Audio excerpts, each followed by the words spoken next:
All right, this is going to be like remember in Bible class you had to, who is the fastest to look something up?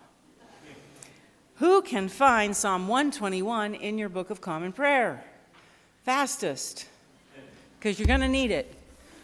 Because I messed up and I used that in part of my sermon. So we need to look at it. And for those of you who don't know where the Psalms are, they're right there in the 700s. Psalm 121 is 779. Happens to be one of my favorites. Maybe that's why I picked it. I don't know. But I ended up getting messed up. So we're just going to look at, well, you know what? We're just going to read it, just like we would a psalm. We're going to break at the asterisk. It's not that long. It won't hurt. We'll go ahead and do that. Okay? So that means it's not bold and italic, but anything after the asterisk, that next line is yours to say. So I'll say the stuff that has the asterisk on the line. Never mind. Well, it'll work out. I don't care if you read with me or not. I lift up my eyes to the hills. From where is my help to come? My help comes from the Lord, the maker of heaven and earth. He will not let your foot be moved, and he who watches over you will not fall asleep. Behold, he who keeps watch over Israel shall neither slumber nor sleep. The Lord himself watches over you. The Lord is your shade at your right hand, so that the sun shall not strike you by day, nor the moon by night. The Lord shall preserve you from all evil. It is he who shall keep you safe. The Lord shall watch over your going out and your coming in from this time forth forevermore. Thank you. Just to be clear, that was my mistake. When the lectionary gives us choices, and Cindy knows which choice we're going with for the season, and darned if the psalm doesn't follow the choice. But when I looked at the whole list and I saw that psalm, my eyes went right to that and not to where the psalm. Anyway, enough. So there are still a number of questions in life that make me go, Like, why does round pizza come in a square box and it's cut into triangles? Don't know. Or why does the word phonics not start with an F? I don't know. Why do we call it rush hour when literally no one is rushing anywhere at that moment? And then there's this one, and it doesn't make me laugh, but it does make me wonder. How long, O Lord, how long? How long do we have to keep praying for healing that doesn't come? How long do we keep crying out for justice when the system is still rigged?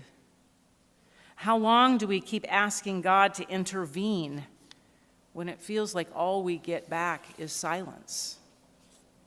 I got to be honest with you, this parable doesn't make that question any easier. It just does make it louder, however. Because what we're given in the story is a woman who just won't stop. Now, let's be clear about a few things. The widow in the story is not some sweet little old lady looking for a handout. She is fierce. She is relentless. She has no shame about making a scene, and she knows who the people are she needs to wear down.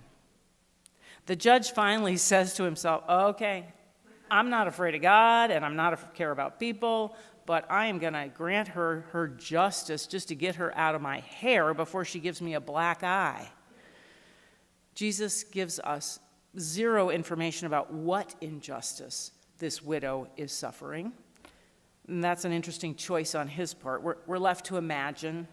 Maybe somebody stole her inheritance, or maybe her home was taken from her, or maybe she's fighting for someone else, for a neighbor or for a grandchild. But what we do know is that she doesn't have any clout in this system. She doesn't have any wealth. She doesn't have a husband or a title.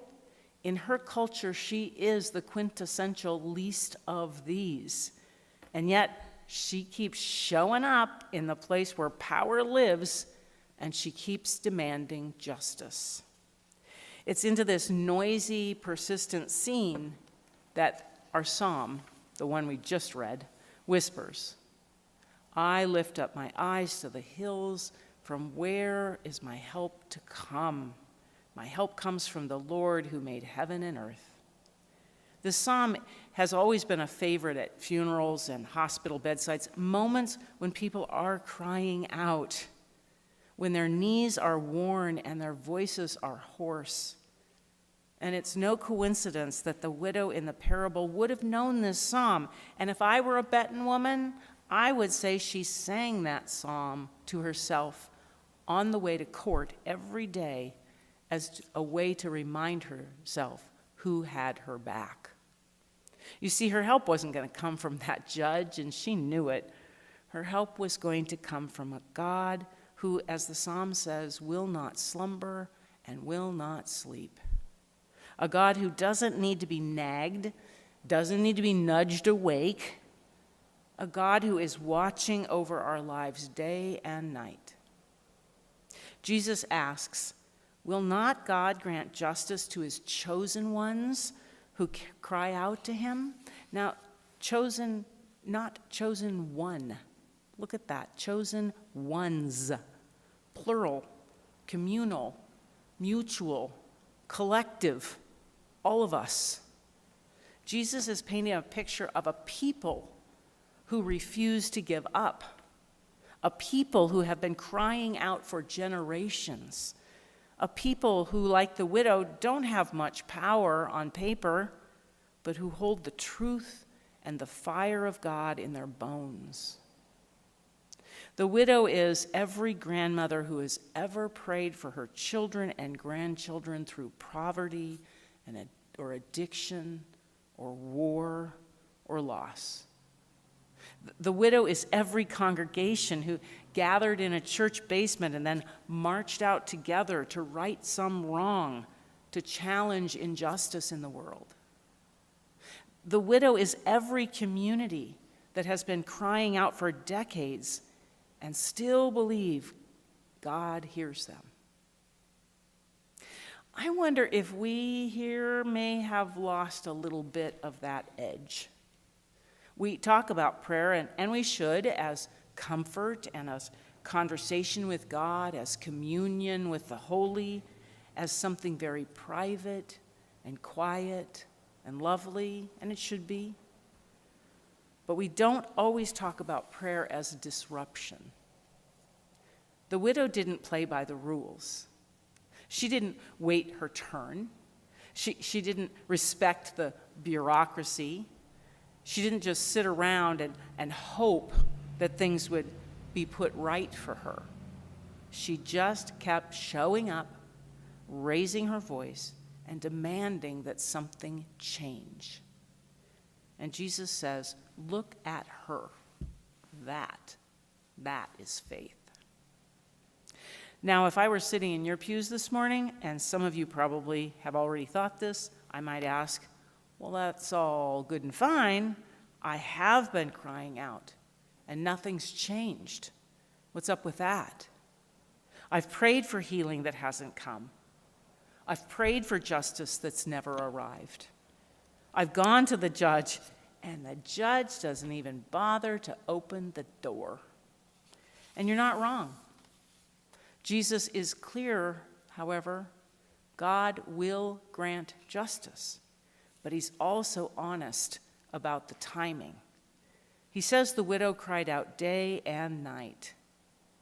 And in the end, he asks, when the Son of Man comes, will he find faith on earth? Not will he find instant miracles. Not will he find fully repaired systems. Not will he find everything has been set right because we've cried out long enough. But will he find faith? Will he find people who are still showing up? Will he find a community still praying, still working, still believing, even when they don't have the answer yet? That's why I think this parable is not about the power of one persistent person, as inspiring as that story is.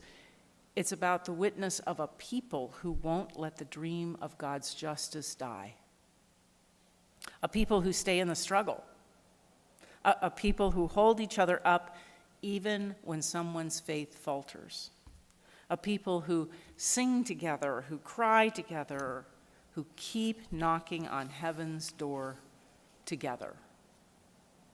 I think of the African American church tradition, spirituals that sang of freedom long before freedom came. I think of mothers who still light candles for children who months and years later still haven't come home. I think of communities who keep rebuilding after floods and fires and violence, and they keep choosing life again and again. They are the people who keep crying out. And every time they do, they bear witness to a God who is just, even if the delivery of that justice is delayed or denied. So I have to ask, what kind of church are we? Are we the kind of people who cry out just for ourselves, maybe for that cherry parking spot that we need, or for some good weather to show up, or maybe just a little less stress this week, Lord. Just send me a nice, quiet week. Or are we the kind of people who cry out together, day and night, the kind of world God longs to see? Are we the kind of people who hear the widow's voice as our voice, as a reminder that others are still crying and that we have a part to play? Here's an interesting idea. I wonder what it would be if we would become the widow church.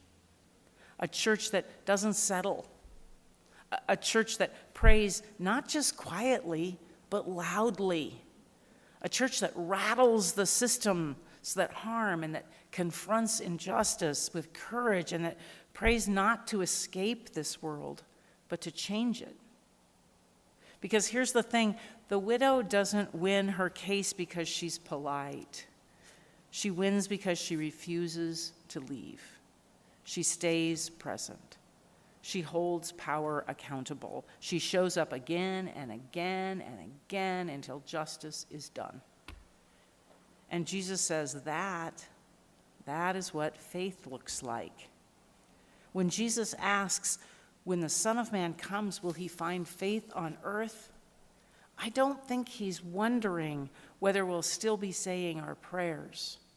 I think he's wondering whether we'll still be crying out in prayer, whether we'll still be in the struggle, whether we'll still believe in a God of justice when the world tells us to give up, whether we'll still be showing up, not just in the pews, although that's nice, but in places where the hurting are, where the poor are, where the broken systems are, whether we'll still be wearing out our knees and lifting up our voices.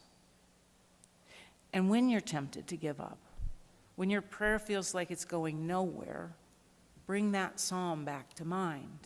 He who watches over Israel will neither slumber nor sleep. You don't have to wake God up. God is already watching.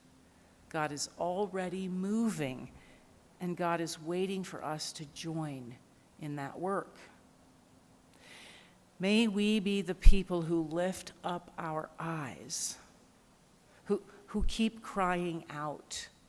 May we be the people of relentless love and stubborn hope, the people who pray and who persist. Because God is not ignoring us, because God is not indifferent, but maybe, just maybe, God is waiting for us to see if we'll keep showing up. If we will become the kind of people who are not just persistent in prayer, but persistent in love, and persistent in justice, and persistent in hope. Jesus wants to know if he'll find faith. Let's make sure he does. Amen.